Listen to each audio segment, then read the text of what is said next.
Council అంతా ఆయన అనుకుంటారు. బట్ ఆయన వాళ్ళంతా ఆయన దగ్గరికి ఎవరు చేస్తూ ఉంటారు, ఏంటి నా దగ్గరికి వస్తుంది ఏంటి అని ఆయన భయం ఇస్తూ ఉంటారు.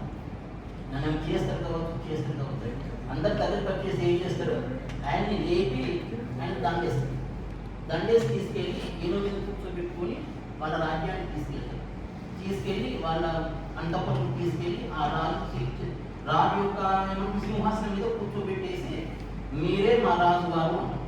ఆయన అసలు పిచ్చి చేస్తే ఏంటి చచ్చిపోయేమని ఇంకో అర్థాలు చచ్చిపోయేమని తీసుకొచ్చేసి నన్ను రాజు అంటున్న వ్యక్తి వీళ్ళకి ఏమైనా పిచ్చా లేకుంటే నాకేమైనా పిచ్చా, అసలు ఏంటి అసలు నన్ను ఉన్నది కదా కొన్ని సినిమాలలో ఏంటంటే దండేస్తారు ముందు, ఆ తర్వాత అడ్డంగా పోస్తారు కదా, అదే ఆలోచన ఏంటి చేసే తర్వాత వేసేస్తారు ఏం లోపల అనుకుంది.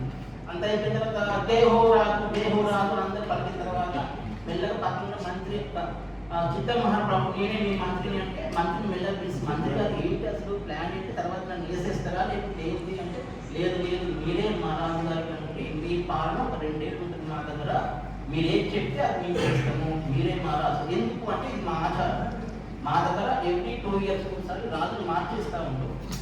అప్పుడు ఏంటి అంటే మా దేశానికి సంబంధించిన వ్యక్తి మా దేశంలో ఉండకూడదు, మా దేశంలో ఉండకూడదు, వాళ్ళకి సంబంధించిన వాళ్ళు ఎవరు మా దేశంలో ఉండకూడదు, అట్లాంటి వాడిని మాత్రమే మేము రాజు చేస్తాము అంటే ఆ విధంగా చేశారన్న తర్వాత అంటే 2 ఇయర్స్ తర్వాత మిమ్మల్ని తీసుకెళ్ళి ఒక దివిలో వేసేస్తాము, ఇక్కడ బాగుండదంట. లేదు అక్కడ కూర మృగాలు జంతువులు అవన్నీ ఉంటాయి, పాములు ఉంటాయి, అవి నేను మేము చేస్తాయి అని దానికోసం నేను ఇంత తీసుకొచ్చి కానీ ఆయన భయం చేస్తుంది. తర్వాత ఏంటి అసలు ఏం చేయొచ్చు అంటే మరి మీ ఇష్టం, మీరు 2 ఇయర్స్ టైం ఉంటుంది కదా, 2 ఏళ్ళు మీరు రాదు, మీరు ఏం చెప్తే మేము అదే చేస్తాం, అంతకంటే మీరు ఏం చెప్తే అది మేము కూర్చుకోమంటే కూర్చుకుంటాం, మీరు ఏం చెప్తే అదే చేస్తాం, మీరు 2 ఏళ్ళు మాకు రాదు మీరు చెప్పింది చేస్తాం.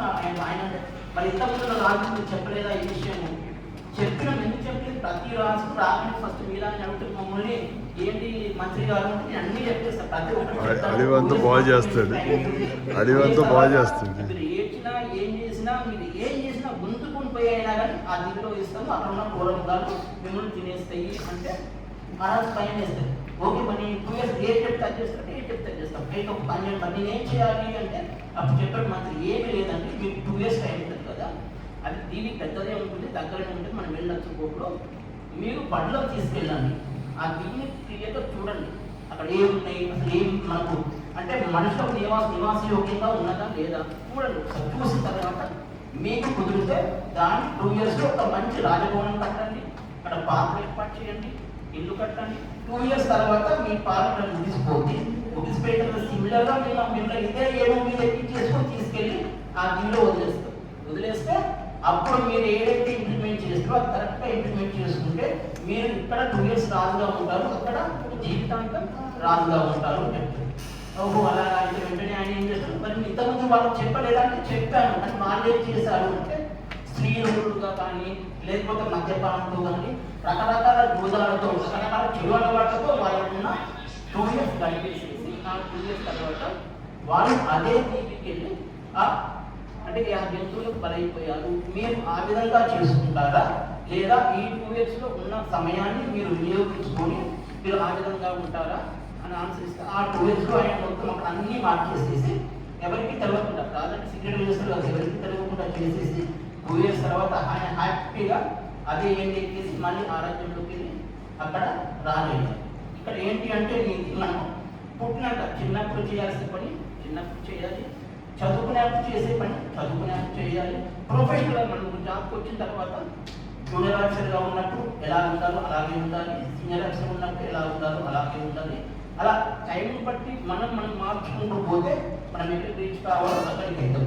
ఇంకా కుదిరితే ఇంకా అవుట్ స్టాండింగ్ పర్ఫార్మెన్స్ చేస్తే మనం కూడా మోక్షముండ విశ్వేశ్వరయ్య లాగా ఒక గొప్ప వ్యక్తిగా మారే అవకాశం ఉంటుంది. సో దీని నీతి ఏంటిదంటే మనం ఎప్పుడు చేయాల్సిన పని సిస్టమేటిక్గా టైం ప్రకారం స్ట్రిక్ట్గా చేసుకుంటూ పోతే తప్పకుండా మనం ఆ గోల్స్ రీచ్ అవుతాం. ఇంకా మనం అనుకుంటే ఏంటంటే మనకు సాటర్డే రోజు బీసీ ఉంటుంది, బట్ మనకు మండే సండే ఉంటే ఫ్రైడే దాకా టైం ఉంటుంది. ఆ సండే నుంచి ఫ్రైడే దాకా చేసినప్పుడు కరెక్ట్గా చేసినాం అనుకోండి ఎంపీ కాదు మనం ఏమనదు, లేకుంటే సాటర్డే రోజు ఆటోమేటిక్గా ఏమన్నాడు అలాగే. కాబట్టి మనం తప్పకుండా మన షెడ్యూల్ ప్రకారం ప్రతి పని అంటే నియమిస్తులతో చేసుకుంటూ పోతే మనమంతా హ్యాపీగా ఉంటాం.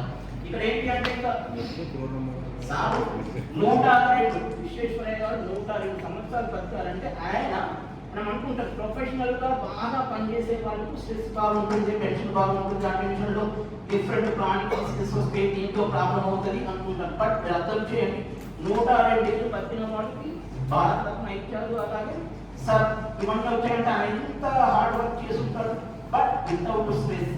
క్లియర్గా అర్థం చేస్తే ఏంటంటే స్ట్రెస్ ఉంటే 102 ఏళ్ళు బతికే అవకాశం ఉండదు. కాబట్టి నా సజెషన్ ఏంటి అంటే మీరు ఏ పని అయినా చేయండి, ఎలాగైనా చేయండి, బట్ విత్ ఇన్వాల్వ్మెంట్. 100% ఇన్వాల్వ్మెంట్ చేయండి. మీకు ఆ స్ట్రెస్ అనేది ఉండదు, మీకు ఏ డిసీజ్ రాదు, వచ్చినా ఆటోమేటిక్గా విధాలుగా ఉంది. సో ఇది నేను చెప్పాలని అన్నాను.